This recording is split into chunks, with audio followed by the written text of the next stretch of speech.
5 पदों की बातें हो गई, देव तत्व की, गुरु तत्व की, और अब आज से कौन सी स्टार्ट हो रही है?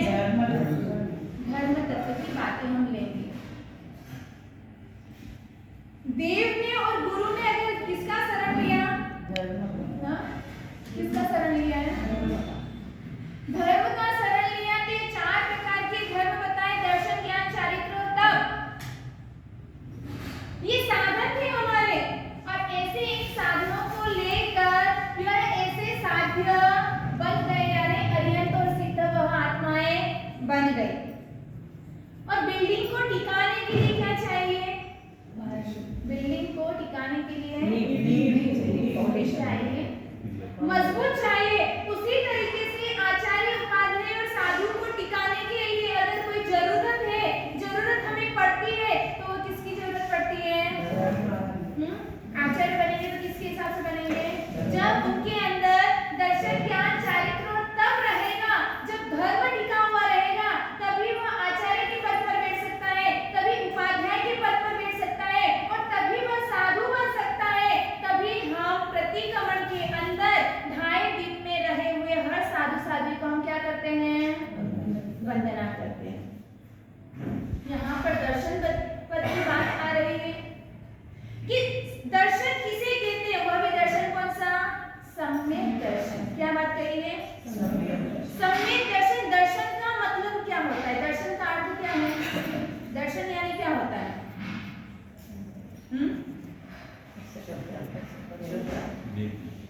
श्रद्धा।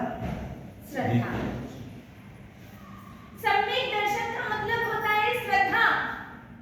और जब तक सम्यक दर्शन नहीं आया, जब तक अपनी आगे की प्रोग्रेस अपना नहीं होने वाला। कितनी भी क्रियाएं कर लो, कितना भी तप कर लो, कितनी भी बार दीक्षा ले लो, कहा है इसीलिए कि मेरू पर्वत कितने ओघे ग्रहण कर लिए, लेकिन अभी तक हमारा संसार परिक्रमण रुका नहीं। तो उसका एकमात्र अगर कोई कारण है तो वह सम्यक दर्शन की हमारे अंदर चुप रहे। अंगार मर्दकाचार्य का नाम सुना है? अंगार मर्दकाचार्य नहीं सुना? अभी सुना देती हूँ।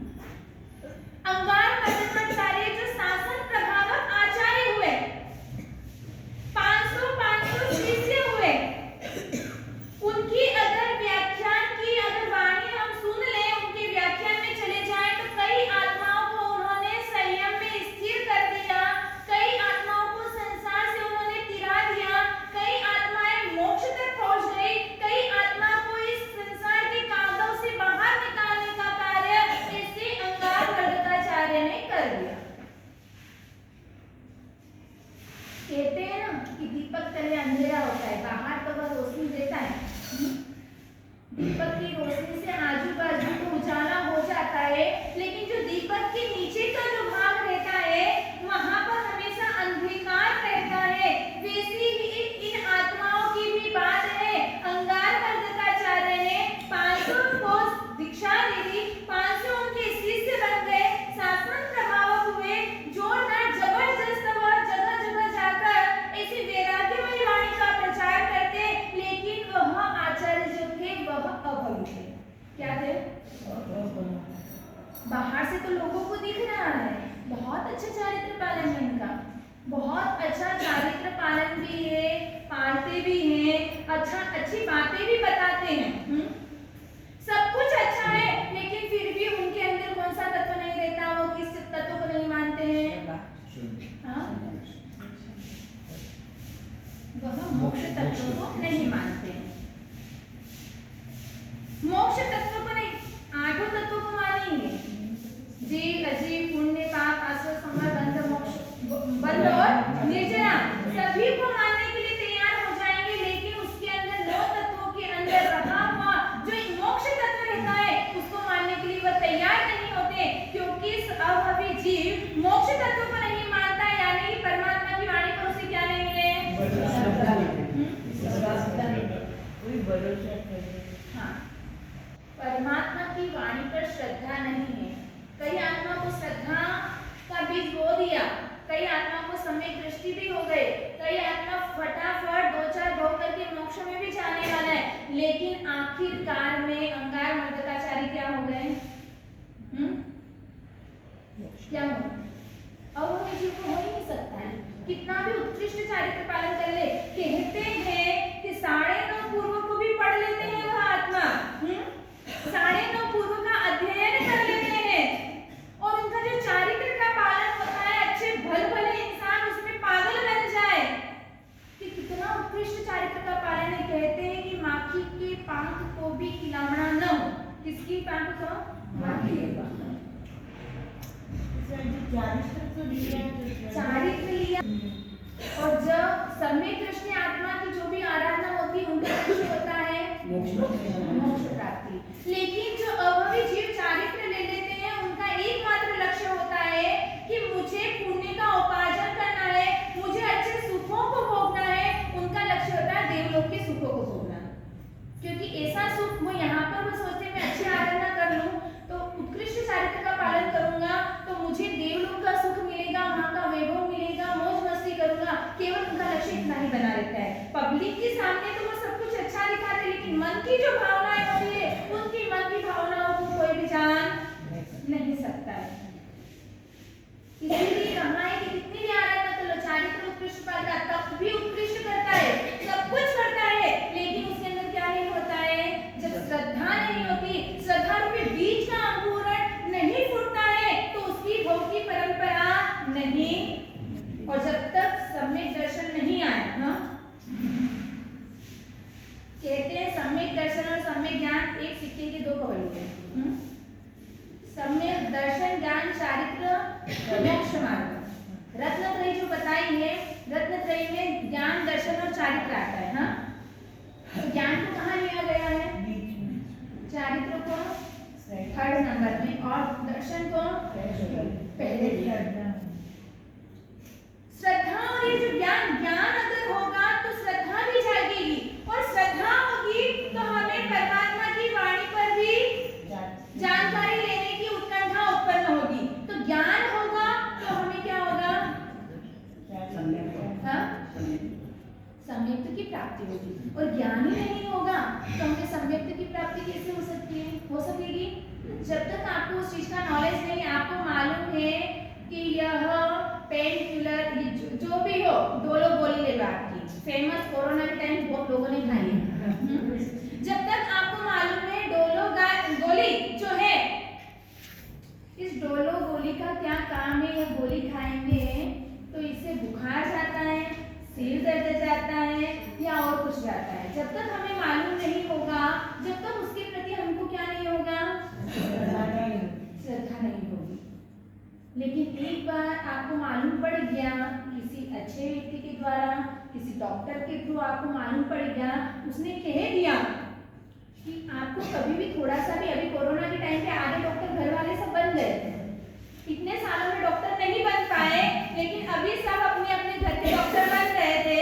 और लोग कहते हैं, क्योंकि डॉक्टर ने भी या किसी ने भी रामा मसूर करके कहा, अगर थोड़ा भी आपका सिर दर्द करे, बॉडी पेन करे, थोड़ा भी भूख हो, आपको बुखार आ गया हो, या कुछ भी लग रहा हो, फट से आप 1 सेकंड में भी चिंता न करो, डोलो गोली ले लें। आपको क्या होगा? इसमें ज्ञान आया, सचमुच में यह गोली यह कार्य करती है। तो जैसे ही ज्ञान आया, आपको क्या हो गया? उसके प्रति श्रद्धा भाव उत्पन्न हो गई। श्रद्धा चाहिए ऐसे, अगर आपका सिर दुखा, आपको इतना ही मालूम पड़ा मेरा सिर दुख रहा है, मेरा पेट दुख रहा है, यह कहलाती है सम्यक दर्शन। अब उसके लिए मुझे क्या करना है?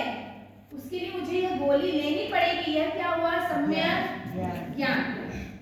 ज्ञान के थ्रू आप मालूम पड़ सकता है कि मुझे सिर दुख रहा है, मुझे ये गोली लेनी है। और केवल ज्ञान के बाद में क्या आता है? अगर वह उस गोली को लेगा, उसका आचरण में लाएगा, तो वह कहलाता है चारित्र। सम्यक दर्शन, ज्ञान और चारित्र इसीलिए होता है कि इन दोनों के ज्ञान है तो श्रद्धा भी आएगी, दर्शन भी आएगा, और ज्ञान है तो चारित्र भी हमारे जीवन में आएगा। बिना ज्ञान का चारित्र भी कोई काम का नहीं है, काम का नहीं हो सकता। ज्ञान है तो ज्ञान के थ्रू आप चारित्र का पालन कर सकते हो। तो इसी तरह से सम्यक दर्शन यानी कि फूट फूट कर हमें एक भी परमात्मा ने जो शब्द कहा है, जो वाणी कही है, जो फरमाया है, वह 100 टन का सोना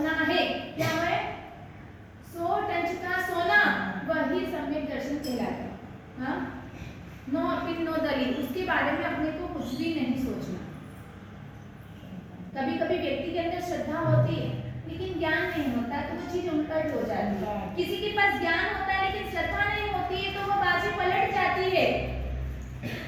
कच्छ देश के अंदर, कच्छ के अंदर एक छोटे से गांव के अंदर 3 भाई रहते थे और वह भाई पक्के श्रावक थे। कौन थे? कहते हैं ना सदैया, बदैया और तदैया, 3 क्वालिटी बताइए। उसमें जो सदैया रहते हैं वो 12 ही मास धर्म आराधना करते रहते हैं। तीनों भाई सदैया थे, श्रावक थे, पक्के चुस्त, कोई आए या ना आए, जवान थे, युवा ही थे, वृद्ध भी नहीं आते थे उपासना में, लेकिन उनकी नियम था कि तीनों भाई उपासना में आकर तो सुबह शाम का राय देश प्रतिक्रमण उनका कंपलसरी करना ही करना। अपने यहाँ 12 मास होता है प्रतिक्रमण? नहीं होता है। अपन क्या है?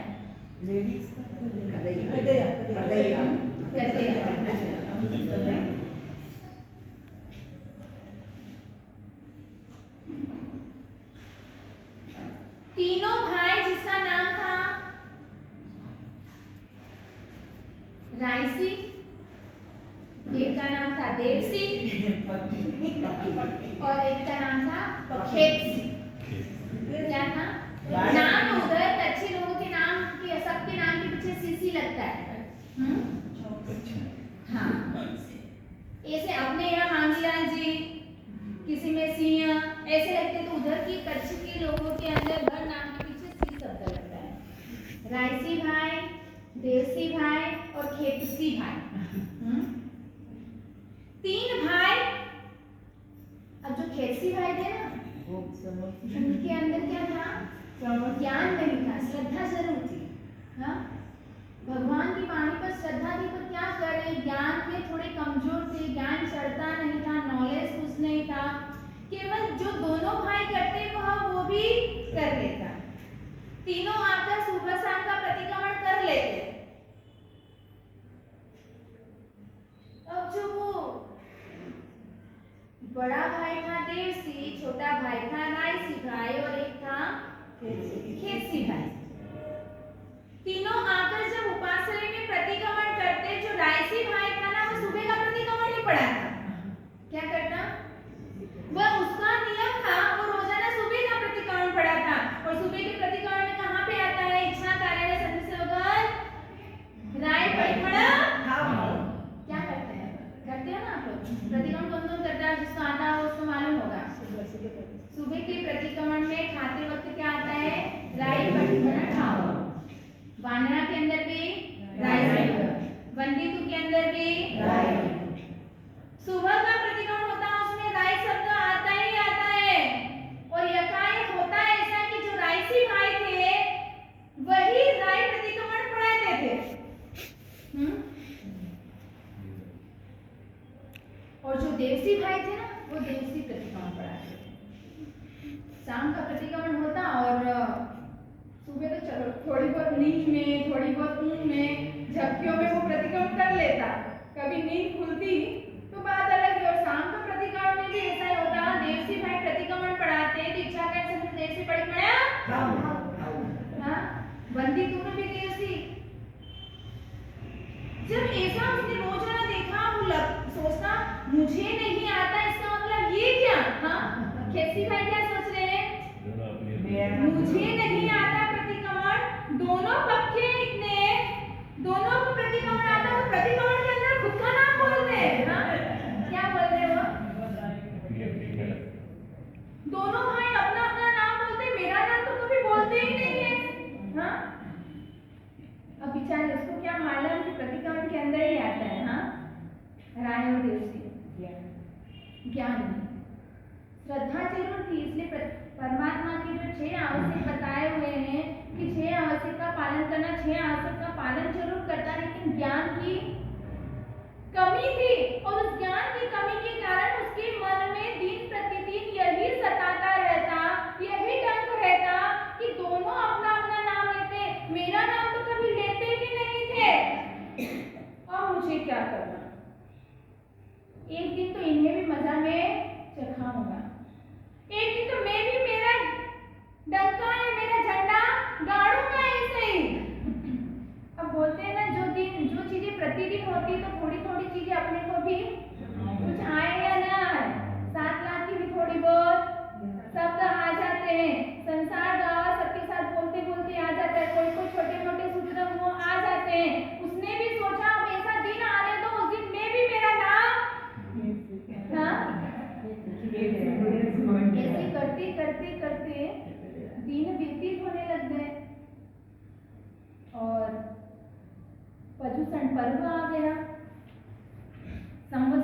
दिन। अब वह सोच रहा है आज मेरे पास में मौका आ गया, बस मैं इंतजार ही कर रहा प्रतिक्रमण कब स्टार्ट हो और मेरा नाम हो। संवत्सरी का प्रतिक्रमण हुआ और उस वक्त जैसे ही वो तो तैयार ही बैठा हुआ था कि कब वो सूचना आया और मेरा नाम। जैसे ही भगवान आचार्य उपाध्याय साधु करा और जैसे ही इच्छा का संदेश क्या करा उसने तो जोर से बोला हाँ कि मेरा नाम सब सुने। उसने जोरदार बोला इच्छा का संदेश कैसे प्रतिक्रमण ठाओ। जैसे ही यह कहा सबको लगा कि कौन सा नया प्रतिक्रमण आ गया। सबको आश्चर्य लग रहा है। तब सब खेतसी भाई की ओर देख रहे हैं और बोल रहे हैं कि भाई तू अपना नाम इसमें खेतसी प्रतिक्रमण ठाओ क्यों बोल रहा है। तब वो कहता है क्यों मैं मेरा नाम नहीं बोल सकता हूँ क्या। ये रायसी भाई राय प्रतिक्रमण में खुद का नाम बोलते हैं, रायसी खामे ठाओ बोलता है, देवसी ठाओ करता है, तो क्या मैं मेरा खेतसी ठाओ नहीं कर सकता क्या। तब लोगों को इतनी हंसी आई, इतने लोट-पोट होते गए और वो समझाने लगे अरे खेतसी भाई ये इनका नाम नहीं लेते हैं, इन दोनों प्रतिक्रमण का नाम ही राय प्रतिक्रमण और देवसी प्रतिक्रमण है, इसलिए उनको वहां पर राय प्रतिक्रमण ठाओ और देवसी प्रतिक्रमण ठाओ कहना पड़ता है। शुरू में तो बात मानने के लिए तैयार नहीं हुआ, लेकिन फिर कोई ज्ञानी व्यक्ति थे उनके पास में ले जाकर उसे सही समझ दी, सही ज्ञान दिया और उसके बाद में वह खेतसी भाई ने भी सोचा कि अरे इतने समय से जो मेरे अंदर जो ईर्ष्या भाव जागृत था, एक अग्नि जाग रही थी, वह अग्नि आज मेरी शांत हुई। इतने समय से मैं सोच रहा मेरे दोनों भाई इतने बड़े हो गए, इतने होशियार हो गए, इसलिए खुद का नाम प्रतिक्रमण में करने लग गए, ये मेरी गलत मान्यता थी। आज अपनी भी यही मान्यता है कि जो मैं करता हूँ वही सही, लेकिन हमें यह मान्यता रखनी है, यह सोचना है कि जो सही है वह मेरा, हाँ जो मेरा है वह सही है, जो सही है वह मेरा, वही सम्यक दृष्टि आत्मा बन सकती है। वहां पर ही अपनी श्रद्धा मजबूत हो सकती है जब अपने अंतर मन में यह भावना आ जाए। लेकिन आज अपन कहाँ पे दौड़ लगा रहे अपन, जो मैं कहूँ वो सही, और अगर उसके विपरीत अगर बात कह दी या कर दी तो क्या हो गया वहां पर। ऐसा नहीं। सम्यक दर्शन ज्ञान चारित्र तो क्या है, एक रिक्शे के 3 पहिए हैं। क्या है, एक रिक्शे के 3 पहिए। रिक्शे में देखना कभी भी 3 पहिए होते हैं ना। हाँ बहुत टाइम हो गया बैठे तो हम लोग देखते हैं। एक रिक्शे के 3 पहिए बताए हैं, अगर उन 3 पहियों में से एक पहिया भी निकल जाए तो वो रिक्शा चलाने के काबिल होता है। चला सकते हैं उसको, हम नहीं चला सकते। जब तक तीनों पहिए सही सलामत होंगे तो ही वह गाड़ी, वह रिक्शा आगे बढ़ सकता है।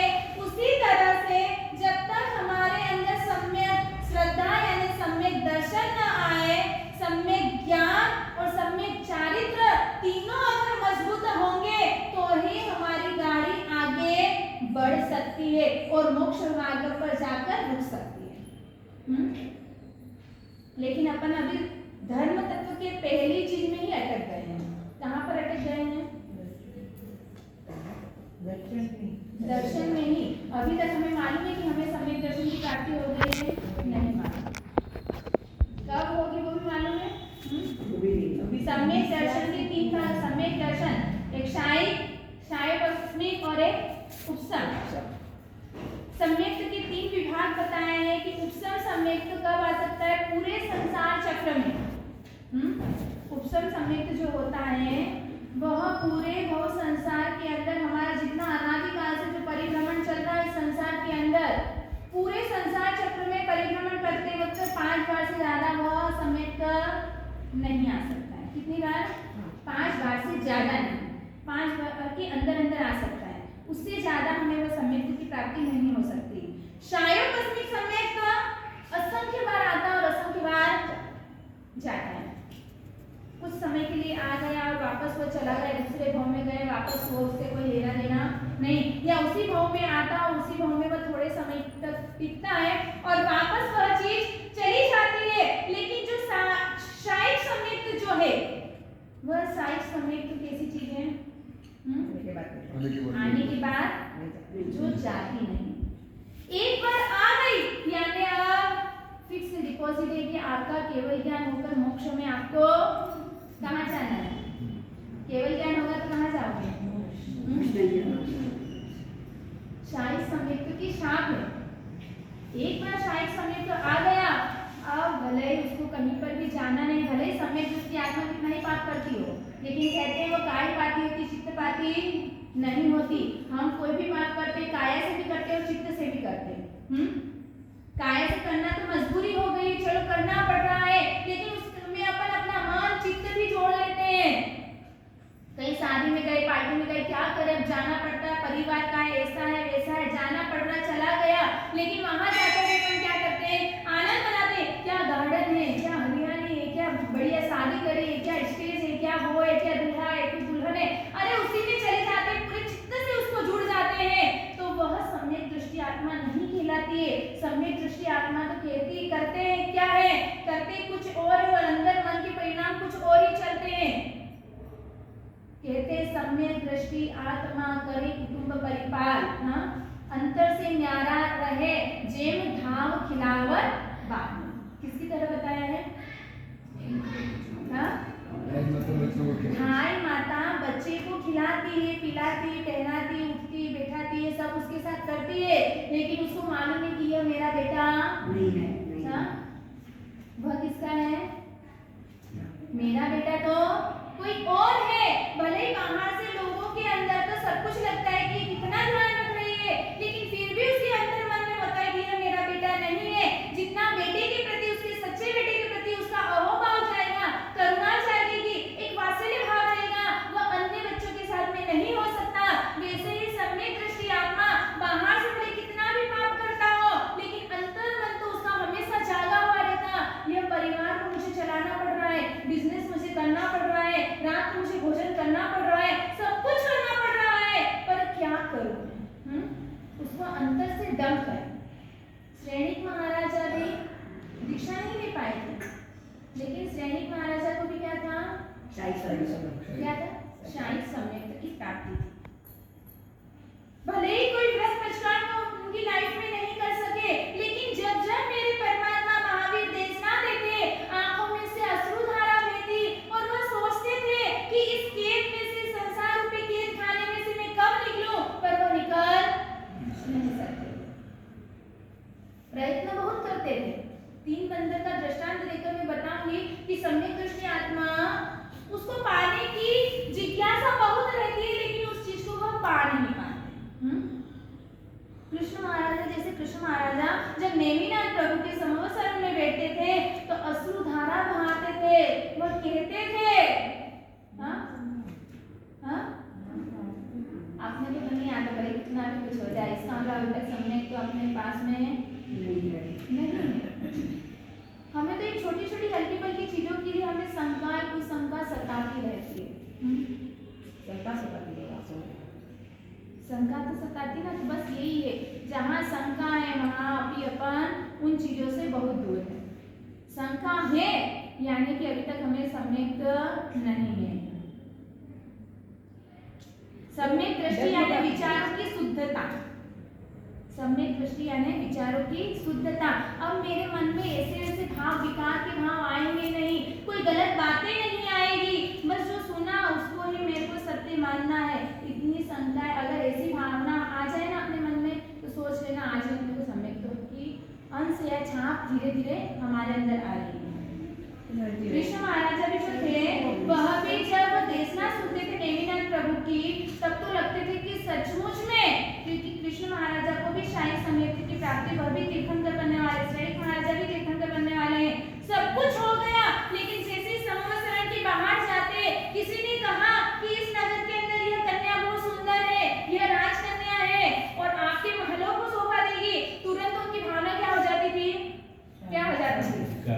हाँ तुरंत उसके लिए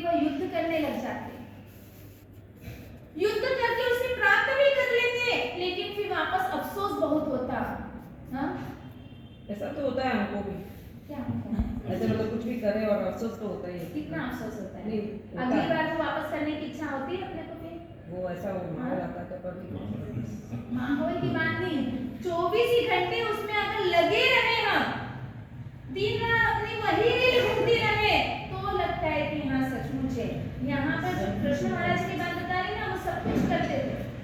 बाहर से अपने को लगता है, अगर उनका जीवन देखने जाए तो अपने को लगता है अरे कोई साई मुक्ति की आत्मा है। हाँ, ऐसा एक काम नहीं है जो कृष्ण महाराजा ने नहीं किया होगा, लेकिन अंतर के परिणाम इतने ऐसे थे कि वो उनका दिल रोता था, इतना दिल रोता। और मैं सोचती मैं तो नहीं ले पाया, इसलिए मुझे मेरे बच्चों को यानी मेरे पुत्री उनको भी क्या करना है, वह वे संयम आश्रम की ओर ही मुझे भेजना है। इतना मजबूत था उनका। हाँ हाँ, रानी बनना या दासी। एक बेटी ने बोल दिया कि मुझे दासी बनना, माँ की कहने में आ गई वो अभी। और किसके साथ विवाह करवा दिया? वीरा सालवी के साथ में विवाह करवा दिया। वीरा सालवी यानी कि उसके 16 साल का बिजनेस था। वीरा सालवी से उसका विवाह करवा दिया, और फिर भी विवाह करवाने के बाद उसको क्या कहा? इतना काम करवाना, ये मत सोचना कि वासुदेव की पुत्री है यह। हाँ, इतना काम करवाना, तुम्हारे घर के हिसाब से ही रखना, और इतना काम करवाना कि वो दुखी दुखी हो जाए, लेकिन उससे काम करवाना छुड़वाना मत, भले रोए या कुछ भी करे वह। वीरा सालवी कृष्ण महाराजा की आज्ञा थी। वीरा सालवी भी एक श्रावक था। जब कृष्ण महाराजा 4-4 महीने जब राजसभा में नहीं आते थे, केवल महल से मंदिर उपासना तक की ही उनकी छूट थी, प्रवचन सुनने जाना करना। जब 4-4 महीने जब राजसभा में नहीं जाते, तब उन्हें मालूम नहीं था कि मेरे दर्शन किए बिना वीरा सालवी मुख में पानी भी नहीं डालेगा। ऐसा वह भी एक श्रावक था। वीरा सालवी जब 4 महीने के बाद जब राजसभा के लिए जब वो राजमार्ग से निकल रहे, वीरा सालवी की एकदम काया ऐसी हो गई। तब कृष्ण महाराजा ने देखा कि अरे तेरी हालत, जैसे वीरा सालवी ने कृष्ण महाराजा का चेहरा देखा, वो खुश हो गया। कृष्ण महाराजा को लगा ये तूने तेरी हालत क्या कर दी? तब उसने कहा कि आपके दर्शन बिना मेरे यह व्रत पचकान था, इसलिए आप 4 महीने तक नहीं आए, इसलिए मैंने 4 महीने तक कुछ भी नहीं लिया। और इस चीज में खुश होकर कि यह अपने नियम व्रत पचकान में कितना तटस्थ है व्यक्ति, और ऐसे खुश होकर तब जाके कृष्ण महाराजा ने क्या किया, उनकी बेटी का विवाह वहां करवा दिया। और आखिरी में जाकर उसने परेशान किया, बेटी को भी फिर रानी बना दिया। अपने घर से तो अगर एक दीक्षा ले ले बस बहुत है। एक बार हमने तब कर लिया, बस पिछले साल मासिक श्रवण किया था, सिद्धि तब किया था। हर साल खाते हैं, 24 ही घंटे खाते हैं, 12 मास खा रहे हैं, जन्म लिया मरण तक हम खाते रहेंगे। पर कभी अपन ने गिनाया कि मैंने इतना खाया, तब किया, क्या किया, वहाँ गिनाने लग जाते हैं। एक बार चातुर्मास किया, हमारे घर से चातुर्मास हो गया, हमारे घर से संग निकाल दिया, हमारे घर से उद्यान कर दिया, हमारे घर से वसी तब करवा दिया, और मुझे कुछ भी नहीं करना। सब इसमें इतनी सी हो गया ना। तो क्या की बातें आती है धर्म आराधना की, तो वहाँ पे लिस्ट तैयार हो जाती है कि हमने ये किया है। आज तक पाप की लिस्ट तैयार हुई कि हमने ये पाप किए हैं। फिर उनकी दोनों को मिलान करना किसी दिन फ्री हो तो, कि आज तक मैंने पुण्य कितने किए और पाप कितने किए, अब अपना बैलेंस जम रहा है या नहीं जम रहा है।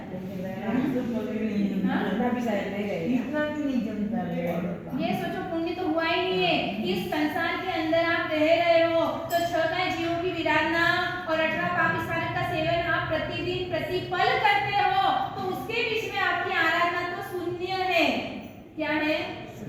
शून्य है।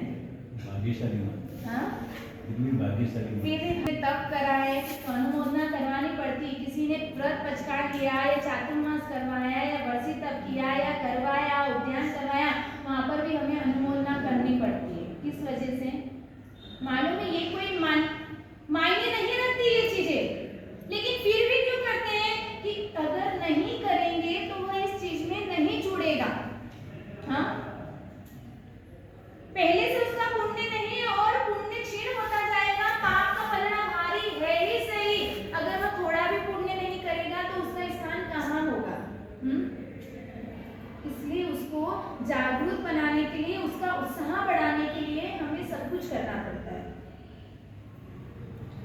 तो ऐसी अपने यहाँ सम्यक्त की बात चल रही है।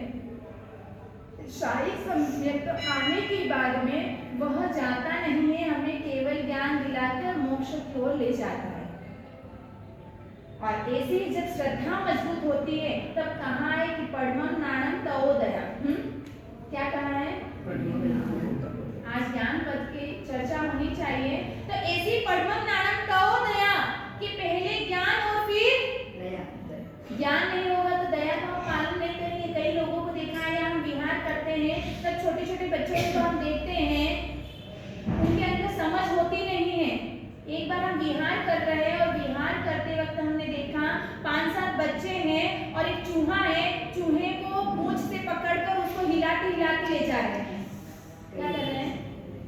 देखा है ऐसा, और ये सही हकीकत है। जब तक उनके अंदर ज्ञान नहीं होता है, जब तक वो कितने ही पाप कर लेते। कई बच्चे उन होते हैं जो कीड़ी मकोड़े कोई भी जानवर दिखते उसको मार देते हैं फट करके। कई भाई अपने भी हैं, ऐसा नहीं है, और हम भी करके आए हैं अज्ञानतावश। गर्मी का समय होते, मच्छर बहुत होते तो क्या करते अपन? अपना हाथ कैसे जाता है? ऐसे जाता है या ऐसे जाता है? हाँ, कैसे जाता है? भले ही वो मच्छर आपके हाथ से मरा होगा या नहीं, अधिकांश लोगों की आदत होती है जो समझते हैं वो सब कुछ वो एकदम उड़ाने की कोशिश करेंगे, उसको भगाने की कोशिश करेंगे। लेकिन जैसे वो काटता है, जिसको अज्ञान है, जिसको मालूम है, वो भी थोड़े प्रमादवश में आकर उसको उड़ाने की कोशिश नहीं करते, उससे चिढ़ आती है, क्रोध आता है, गुस्सा आता है, अरे मेरा पूंछ उसमें है, और यूं करके जैसे ही काटता है फट करके उसका हाथ कैसे जाता है। और अगर वह उड़ गया, उसकी पुण्यवानी मच्छर की, अगर वह उड़ भी गया, मरा भी नहीं, तो भी आपको मारने का दोष लग गया। क्या हुआ? आजकल तो वो आता है। हाँ, वो बेट आता है। वो बेट से आप ऐसे करते हो, कितने जीवों की हिंसा होती है, कितने वो इलेक्ट्रिक चीज लगा के उन जीवों की हिंसा करते हैं, बेहोश हो जाते हैं, बेहोश होने के बाद में वो मरते ही मरते हैं। तो हम अज्ञानतावश भी कितना ही पाप कर लेते हैं। ये आजकल तो सब जानते ही है ना, ये चीज लगाने से मरने वाला है, पर अब वो अपनी बॉडी में भी नुकसान करता है या नहीं करता है? कोई भी चीज हो, कंटिन्यू जिसका सेवन होता है तो वह चीज अपनी बॉडी में भी, अपने शरीर में भी नुकसान करती है। तो वह तो कितने कोमल जीव होते हैं, अपने से मजबूत है वह। एक हाथ के चपाटे से वह मर जाते हैं, तो उनके शरीर में जैसे ही प्रवेश करता होगा तो क्या वह उन जीवों को खिलाना या दुख या दर्द नहीं होता है? अगर छोटी सी चीज में सोच लो, अपने से एक डंक उनका महसूस या वह सहन नहीं होता है, तो वह आत्मा कैसे सहन करती है? भले शरीर छोटा मिला तो क्या हो गया, आत्मा तो सबकी एक जैसी है ना। आत्मा एक जैसी है या नहीं है? मगर वो बैग तो मरने का ही है। बेट तो मारने का है, वो तो साक्षात होते हैं जानबूझ के ही मरते हैं। जानबूझ के मरते हैं। रोज वगैरह आते हैं, दवा तो लगाते हैं, लेकिन पापा बढ़ना नहीं, दवा तो लगानी पड़ती है। हाँ, तो दोस्त तो ज्यादा होंगे और तो भी दोष लगता है। आपने भले रोकने के लिए, पर वो जितने जीव उससे मरेंगे उसका दोष तो लगना ही है हमें। हाँ? धान में वो मार गोली भी डालते हैं कि जीत उत्पन्न नहीं होना करके। इसमें जाले होते हैं, हाँ? दाल में वो सब पहले वो भी होते थे, लिक्विड वगैरह होता था, उसको जीत को भी होती है, नहीं होते थे। गोबर का तो ये सब दया अपने को कैसे पालन करना? ज्ञान होगा तब हम जीवों के प्रति दया का पालन भी कर सकते हैं। सम्यक में आत्मा भी, अगर वो खाना भी खाएगा और सम्यक से आता हर चीज के लिए पगला भी भरेगा, तो वो सोचेगा कि यहाँ पर मुझे पाप लग रहा है, यहाँ पर मुझे दोष लग रहा है। अपन के तो क्या कहते हैं, क्या करें, संसार में बैठे हैं तो पाप तो करना ही पड़ेगा। आपकी भाषा और उनकी सोच और आपकी सोच में इतना डिफरेंट हो जाता है। वो सोचते हैं, आप लोग सोचते हो कि संसार में इसलिए पाप तो करना ही पड़ेगा, पर उनके मन में डंक होता है, ओहो मैं संसार में हूँ इसलिए मुझे ये काम करना पड़ रहा है, ये दोष मुझे लगाना पड़ रहा है। उनकी सोच कर तो वो भी रहे और आप भी कर रहे हो, कोई अंतर नहीं है, लेकिन सोच विचार के अंदर ही अपना इतना डिफरेंट हो जाता है। तो ऐसी आज ज्ञान पद की हमने चर्चा की। ज्ञान के कितने गुण होते हैं? दर्शन के 67, ज्ञान के 51, ऐसे 51 भेद बताए हैं। इसका इसका कलर क्या बताया है? चारों दिन का रंग क्या है?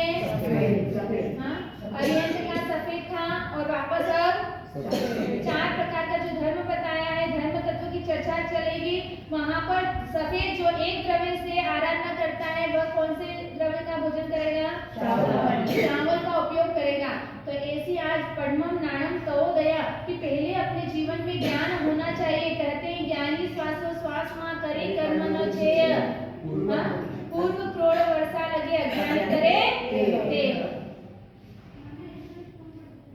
ज्ञानी व्यक्ति अगर भूल चूक से कोई पाप कर दिया तो वो एक क्षण के अंदर उन सब पापों की निर्जरा कर देगा, प्रायश्चित कर लेगा।